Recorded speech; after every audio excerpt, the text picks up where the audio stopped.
Hello dear students, welcome back. एक बार फिर आप लोगों के बीच एक नए एमसीक्यूज जो कि रिलेटेड है junior analyst UP triple SC और लिक्विड डोजेस फॉर्म में बायोफेजिक लिक्विड डोजेस फॉर्म में आज का टॉपिक है सस्पेंशन। तो फार्मास्यूटिक्स का ये आखिरी टॉपिक है सस्पेंशन। पूरा इंटायर फार्मास्यूटिक्स कवर हो चुका है, जिसका लिंक प्ले लिस्ट का लिंक आपको डिस्क्रिप्शन बॉक्स में मिल जाएगा। टेलीग्राम चैनल का भी लिंक है, आप उसको भी फॉलो करिए ताकि आपको और भी इंफॉर्मेशन मिलती रहे। तो आइए स्टार्ट करते हैं। तो पहला क्वेश्चन देखिए, undissolved solid and water is an example of. Undissolved solid and water is an example of. देखें तो आपका जो सस्पेंशन होता है, सस्पेंशन क्या होते हैं? बाईफेजिक लिक्विड डोजेस फॉर्म होते हैं। बाईफेजिक, और बाईफेजिक में दो आते हैं, एक तो आता है इमल्शन और एक आता है सस्पेंशन। तो इमल्शन और सस्पेंशन में अगर आप देखें तो इमल्शन को हम लोग कहते हैं कि ऑयल इन वाटर, यानी ये लिक्विड लिक्विड है, लिक्विड प्लस लिक्विड, और ये दोनों लिक्विड क्या होते हैं? इमिसिबल होते हैं। सस्पेंशन की अगर आप बात करें तो सस्पेंशन में होता है सॉलिड प्लस लिक्विड, और ये जो सॉलिड होता है ये अनडिजॉल्व होता है या इनसॉल्युबल होता है, किसमें? सॉल्वेंट में, यानी लिक्विड में। तो ऐसे सिस्टम को भी हम लोग बोलते हैं बाईफेजिक, और बाईफेजिक में सस्पेंशन का एग्जाम्पल होगा अनडिजॉल्व सॉलिड एंड वाटर। तो करेक्ट आंसर हो गया हम लोग का undissolved solid and water. Next question देखें। अब थोड़ा सा देखें सस्पेंशन क्या होता है। तो सस्पेंशन अगर आप देखें, suspension is a course dispersion in which internal phase, जो थेराप्यूटिक एक्टिव इंग्रेडिएंट है, is disperse uniformly through out the external phase. अब एक इमल्शन में अगर आप देखेंगे तो इमल्शन में मैंने बताया था दो फेज होते हैं, एक तो डिस्पर्स फेज और एक क्या होता है? Dispersion media. तो यहां पे भी disperse phase and dispersion media आएगा। डिस्पर्स फेज को हम लोग इंटरनल फेज कह रहे थे, और इसको हम लोग कह रहे थे डिसकंटिन्यूअस फेज भी कह रहे थे। डीएम को हम लोग यानी डिस्पर्शन मीडिया को हम लोग बोल रहे थे एक्सटर्नल फेज, और साथ ही साथ इसको हम लोग दूसरा नाम क्या दिए थे? Continuous phase. ठीक, तो यहां पे भी वही कॉन्सेप्ट यूज होगा, disperse phase and dispersion media, यानी डीपी एंड डीएम। अब ये कह रहा है कि जो अनडिजॉल्व सॉलिड है वो डिस्पर्स होता है, सॉल्युबलाइज नहीं होता throughout the external phase में।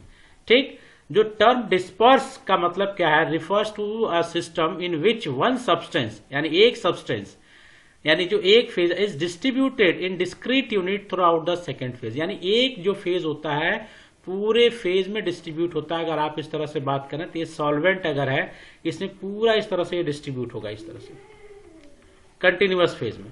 ठीक, तो अब ये जो फेज है ये सॉलिड लिक्विड गैस तीनों हो सकता है डिस्पर्स फेज में। अब सॉलिड होगा तो हम लोग कहेंगे सस्पेंशन, और लिक्विड होगा तो बोलेंगे इमल्शन।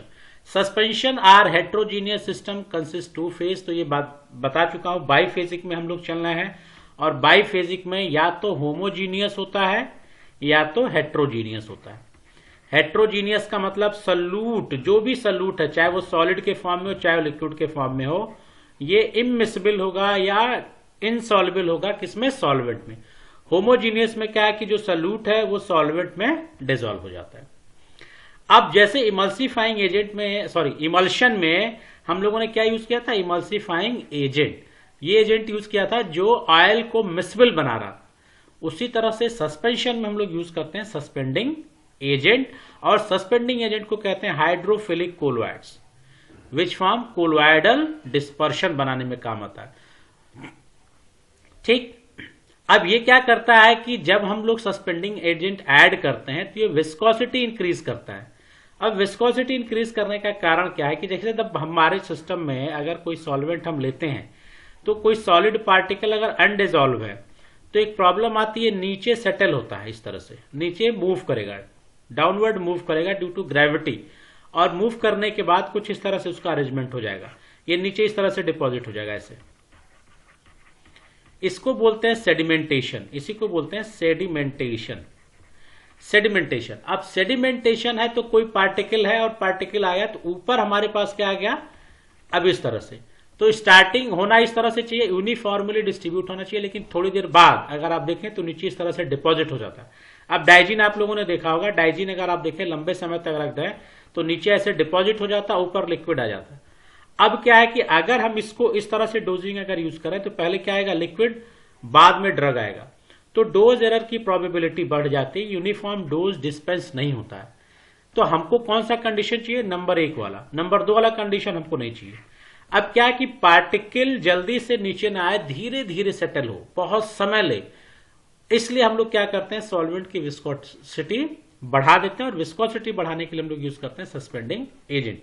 अब कुछ सस्पेंडिंग एजेंट का यहाँ पे मैंने नाम लिखा है, चाहे एल्जिनेट हो, methyl cellulose, hydroxy methyl cellulose, carboxy methyl cellulose, sodium carboxy methyl cellulose, microcrystalline cellulose, acacia, tragacanth, xanthan gum, bentonite, carbomer, carrageenan, powder cellulose. अब ठीक, तो ये आपके हो गए सस्पेंशन का थोड़ा सा ब्रीफ था, और भी डिटेल फिर किसी ने वीडियो में बताऊंगा मैं आपको।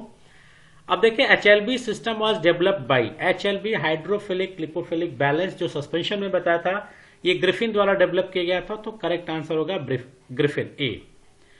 गम अरेबिका इज, गम अरेबिका क्या है, तो देखें गम अरेबिका अरेबिक, और ये नेचुरल है, ये कल भी मैंने आप अरेबिक था नेचुरल, तो नेचुरल पॉलीसैकेराइड है gum arabic. Which of the following is not a semi solid dosage form, इसमें से कौन सा सेमी सॉलिड डोजेस फॉर्म नहीं है, तो क्रीम भी सेमी सॉलिड है, फिर यहाँ पे क्रीम्स दोबारा रिपीट है, क्रीम्स, ऑइंटमेंट, लेकिन करेक्ट आंसर हम लोग का होगा सस्पेंशन, ये लिक्विड डोजेस फॉर्म है। ठीक, तो करेक्ट आंसर हो गया suspension. In the formulation to facilitate the weighting of insoluble solid, which of the following agent is used? तो वेटिंग के लिए हम लोग सॉल्युबल को भिगाने के लिए कौन सा यूज करते हैं, तो हम लोग यूज करते हैं सस्पेंडिंग एजेंट।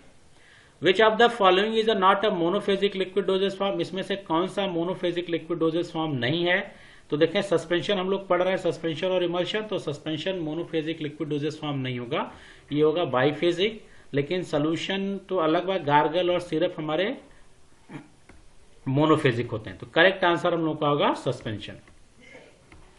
सातवां देखिए, suspending agent impart, suspending agent किसमें इम्पार्ट करता है, तो सस्पेंडिंग एजेंट विस्कोसिटी बढ़ाता है, ये अभी मैंने बताया, तो विस्कोसिटी को बढ़ाएगा।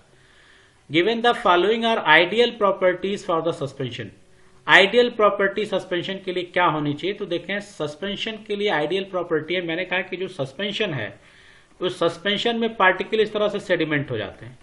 अब ये सेडिमेंट हो जा रहे हैं और ऊपर हमको लिक्विड मिल रहा है, तो क्या होना चाहिए कि इसको हम सेक करें, अगर सेक करने के बाद ये फिर अगेन रीडिस्ट्रीब्यूट हो जाना चाहिए, यानी जो सेडिमेंट्स हैं इसका रीडिस्ट्रीब्यूशन एक वर्ड किया जाता है। रीडिस्ट्रीब्यूशन का मतलब दोबारा इस पोजीशन में आ जाए जब हम इसको सेक करें, तो ये हमारे पास एक कंडीशन होना चाहिए। तो और सेकिंग क्या है, थोड़ा सा सेक करें तो डिस्पर्स हो जाना चाहिए, नहीं कि बहुत ताकत लगाना पड़ रहा सेकिंग के लिए, तो ऐसा आपको चाहिए। तो यहाँ पे सी में देखें, the sediment must be redisperse upon gentle shaking of the container, इसीलिए सस्पेंशन और इमल्सन पे लिखा भी रहता है shake well before use, shake well before use.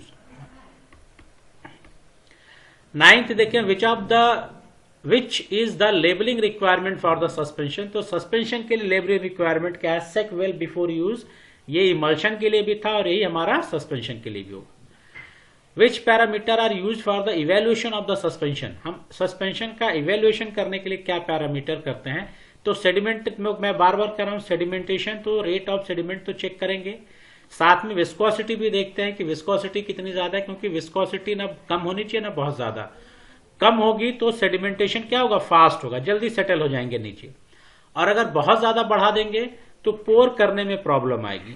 ठीक, तो इसलिए कंट्रोल विस्कोसिटी रखते हैं, तो विस्कोसिटी भी चेक करेंगे, और जीटा पोटेंशियल जैसे इमल्शन में था उस तरह से यहां पे भी जीटा पोटेंशियल चेक करेंगे। तो करेक्ट आंसर होगा all of this, that is a D. 11th, which of the following is are properties of flocculated suspension, तो देखें फ्लॉकुलेटेड सस्पेंशन, इमल्शन में भी मैंने बताया था फ्लॉक्स, तो फ्लॉक्स का मतलब होता है एग्रीगेशन ऑफ द पार्टिकल। तो इस तरह से हमारे पास क्या है कि सस्पेंशन में पूरा पार्टिकल इस तरह से डिस्ट्रीब्यूट है। अब क्या हो कि कुछ पार्टिकल ऐसे जुड़ जाएं, ठीक, ऐसे कुछ पार्टिकल जुड़ जाएं तो इसको बोलते हैं फ्लॉक्स, इसको बोलते हैं फ्लॉक्स, फ्लॉकुलेटेड सस्पेंशन। तो पूछ रहा कि फ्लॉकुलेटेड सस्पेंशन के अंदर कौन सी प्रॉपर्टी होना चाहिए। तो फ्लॉकुलेटेड सस्पेंशन देखें तो फ्लॉकुलेटेड का रेट ऑफ सेडिमेंटेशन ज्यादा होगा। क्यों? क्योंकि ये पार्टिकल छोटा है और ये पार्टिकल बड़े हो गए, तो अब ये धीरे धीरे नीचे आएगा और ये जल्दी से नीचे आ जाएगा। तो जल्दी नीचे आएगा तो रेट ऑफ सेडिमेंटेशन क्या होगा? High. B, on shaking sedimentation can easily redisperse. अब इसको हम आसानी से रिडिस्पर्स कर लेते हैं, ये इसका एक प्रॉपर्टीज होगा। It does not form hard cake, ये हार्ड केक नहीं बनाएगा। अब फ्लॉकुलेटेड एंड डीफ्लॉकुलेटेड का डिफरेंस होता है। दो तरह के सस्पेंशन हम लोग यूज करते हैं, एक तो फ्लॉकुलेटेड और एक डीफ्लॉकुलेटेड। फ्लॉकुलेटेड एंड डीफ्लॉकुलेटेड में डिफरेंस होता है।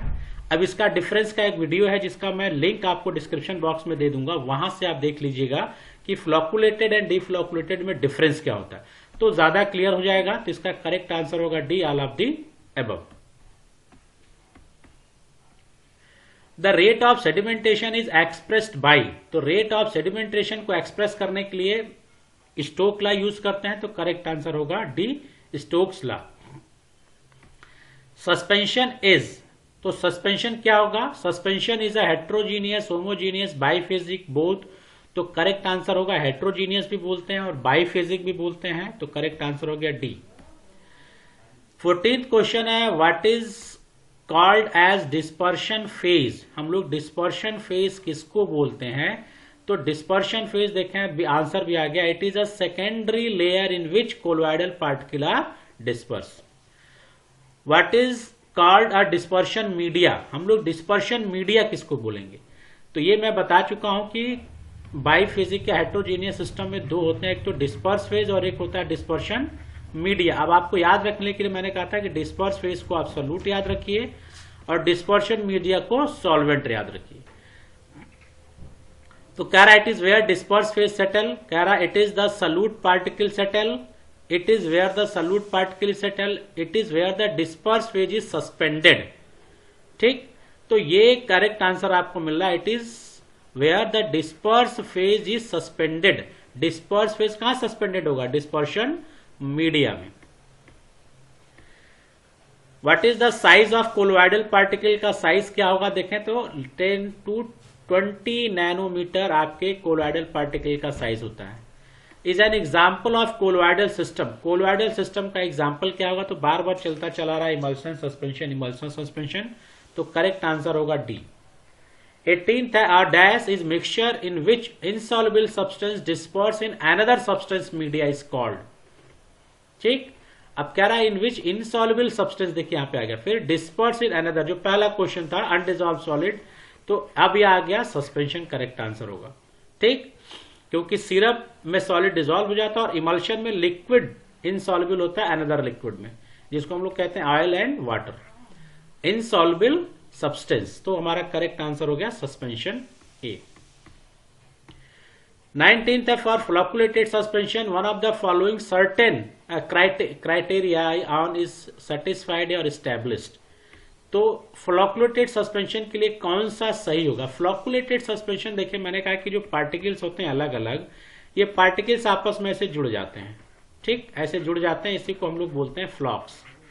अब जो फ्लॉक्स बनता है, ये फ्लॉक्स में क्या होता है कि एक इंटरेक्शन होता है और ये इंटरेक्शन वीक होना चाहिए, तो सी आंसर होगा वीक इंटर पार्टिकल अट्रैक्शन।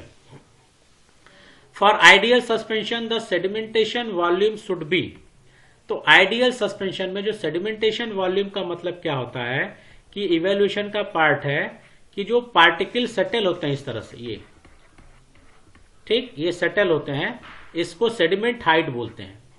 और आपका जो पूरा ये पूरा सॉल्वेंट है, ये दो आपको हाइट मिलेगी, एक सेडिमेंट की हाइट और एक पूरे लिक्विड की हाइट मिलेगी। इसका रेशियो जब हम निकालते हैं इसको बोलते हैं सेडिमेंटेशन वॉल्यूम, और जो एक के करीब होना चाहिए, एक के करीब है तो बेस्ट है, तो करेक्ट आंसर होगा इक्वल टू 1।